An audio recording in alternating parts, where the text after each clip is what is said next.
I may start by just saying congratulations. Not only is this your debut, it's also the inaugural winner of the Matilda Prize, which I don't think ran this year after you. No, it Um, didn't actually. So yes. yeah, I've been keeping an eye out for that as well. I'm not sure what's going on there, but yeah, it was the first. So that was very cool and very Yeah. exciting. Just added to all the kind of excitement, I guess, of having a book published. Yeah, exactly. Well, to start with the book, can you please just tell us and our audience, if they pick this up in the store, what can they expect? Oh, I feel like there's a few themes going on with this story. So, but at the heart of it is 16-year-old Layla. She has a Lebanese dad and Australian mum, so she very much feels kind of torn between those worlds and just feeling like she doesn't know which of those she fits into. And there's an inciting event, and that kind of becomes the catalyst for her to go on this journey of trying to reconcile with her community's reactions to that. And I guess also explore these feelings and thoughts she didn't know she had, which is also the same journey I went on writing it. I didn't know I was feeling all these things as well. So, like I said, quite a few themes. I think there's empathy and perspective, identity, belonging. There's a lot happening, but it kind of comes down to this concept, which, the title gives it away, is that, what is luck, and how, I guess, real that concept is, because Layla feels so unlucky. Hmm. And I think goes on this journey of, well, what does it actually mean? And is it even real? That whole concept. Wonderful. And I often like to ask, do you remember the first kind of germ of the idea and where it came from and how it developed over time? Yeah, this isn't the story I thought I was going to write. I did what every writer is told not to do when I quit my job. And I was like, right, I'm going to write a book. This is all I've ever wanted to do. And for me, the excuse was always time. So I quit my job and just do it. And I had this other idea in my head of what I wanted to write. And it would have been it could have been a nice story. It just didn't have any heart. And I sat down to write it the first day, I quit my job and went, just not feeling this. And then kind of found buried in my computer that a few years ago, I'd written this first, which is now the first page of the story, which didn't change. Well, it changed a little bit, which was around the idea of kind of exploring that funny, comical side of having this, ethnic grandmother and family. Because for me, that was something so embarrassing. Like, my dad's English wasn't great. My friends thought he was hilarious. Nothing translated culturally. So I thought, I'll write this funny story and kind of put it away, never looked at it again. And then when sat down, as I say, to write this story that I thought was going to be the book, and it wasn't, I went back to that page and went, well, maybe this is what I'm feeling, and this is where I need to go. And this is kind of the writing from the heart story. And I still thought it was going to be that really funny story. I resonated with books like The Secret Diary of Adrian Mole and Greta Cleans My Life's a Toilet and Hating Alice and Ashley by Robin Klein. Like, they're the books I just thought was what I wanted to write. And as I started getting more into it, and it all sort of started falling out of me, I realized it was getting a little bit deeper and darker than that. And then did have to go back to that first page and sort of tone down that funniness in every line, because it was going to be flippant.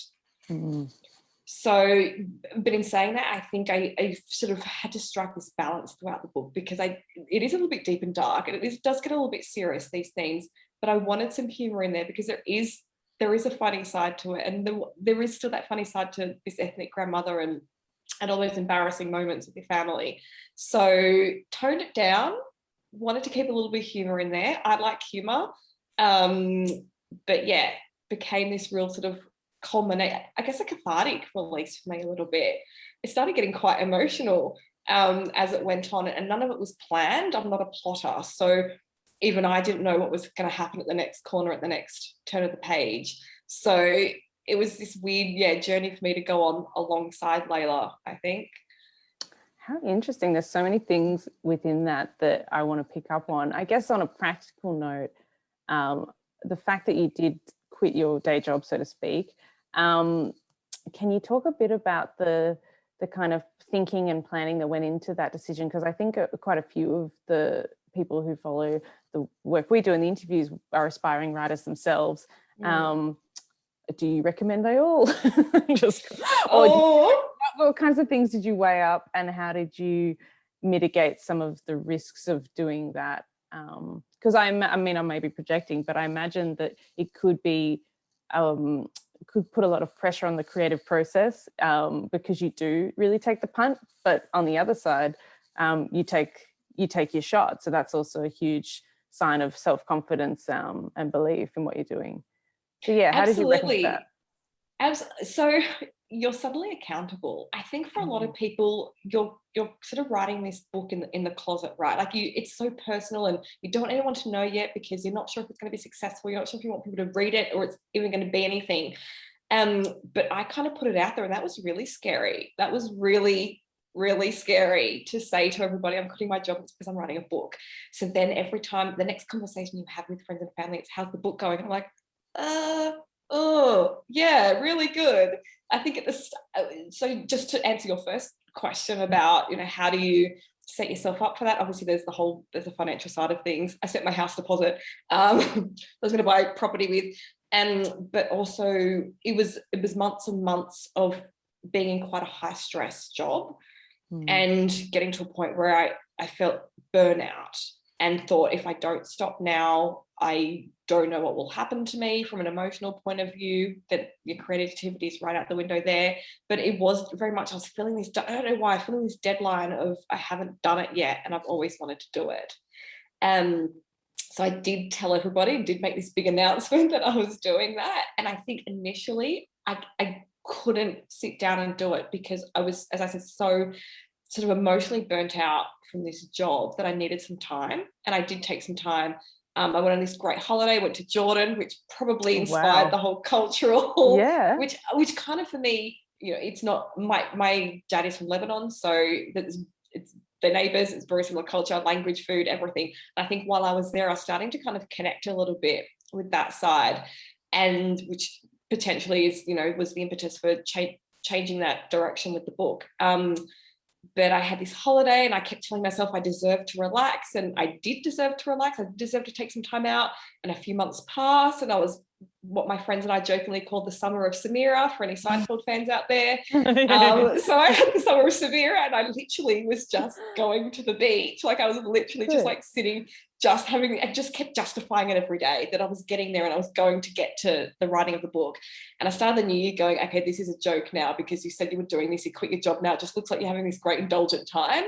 But I come from a journalism background, so writing was something I did every day, but as you know, it's such a completely different thing to sit down and write a book as opposed to writing, magazine articles. So I did a course with the Australian Writers Centre, and I kind of felt like that was a major step in me being proactive about it. I think having an idea is one thing, but actually just going, how do I even do this beyond this first paragraph that I've written? So did this course, I think I did it self-guided online, and I think maybe that was a couple of months, and then went, right, let's sit down and do this. And initially I thought I was going to just have this like really gypsy approach to it all, and just like have no routine and just like as it comes to me, and that was just not how it worked. So I really did need structure, and I guess I had the whole day. The day was my oyster. It warranted having some structure. So finished the course, got an undated desk calendar, worked out how many days it would take me if I wrote 1,000 words a day to get to 50,000 words, and literally wrote on every day 1,000. I just like kept sitting there writing 1,000 and wrote it on all the days. And then each day it became a habit that I had to cross that off. Like I had to commit and be accountable, cross that off. I treated myself, like I gave myself a little treat. I said, right, if you sit down today and you can write your 1,000 words, you can go to the beach, or you can go and get an ice cream. It was like treating myself like a child a little bit. So, when you have a full-time job and you're writing, you've got those guidelines there because you have to be at work at 9 o'clock or whatever. So you can't just have the day. So definitely routine, definitely sticking to that, because you can just go kind of free-spirited. And I guess following that structure. And I think also because it was kind of quite flowing, it took me 4 months to write that manuscript. And then I felt like, right, almost came to a year of having quit my job and felt like I had something to show for that. Well, and I mean, it all worked out. So, the summer of Samera